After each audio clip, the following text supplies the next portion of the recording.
আর আপনারা দেখছেন আধ্যাত্মিক ভারত, ভারত পৃথিবীর শান্তির কথা বলে। আমাদের কোরআনে মানুষ সম্বন্ধে সবচেয়ে বেশি বিষোদ্গার করা আছে। আমরা মানুষরা কেমন? আমরা লোভী, আমরা অহংকারী, হিংসুটে, অকৃতজ্ঞ, কৃপণ, বাগ্বিতণ্ডাকারী, পশুর চেয়ে নিকৃষ্ট, মিথ্যাবাদী, ষড়যন্ত্রকারী, কুমন্ত্রণাদাতা, অস্বীকারী, বিশ্বাসঘাতক, হত্যাকারী, সম্পদ সঞ্চয়কারী, চরিত্রহীন, আরও অনেক কিছুই আছে।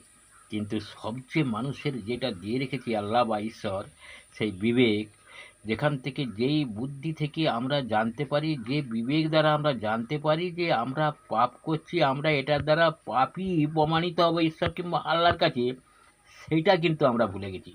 আমরা ভুলে গেছি আমরা এই নশ্বর দেহটা ছেড়ে, এই পৃথিবী ছেড়ে একদিন মরতেই হবে।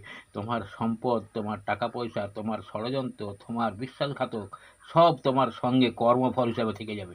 ধন্যবাদ। আজ এই পর্যন্ত। সবাই সুস্থ থাকবেন, ভালো থাকবেন। আধ্যাত্মিক ভারত, ভারত পৃথিবীর শান্তির কথা বলে।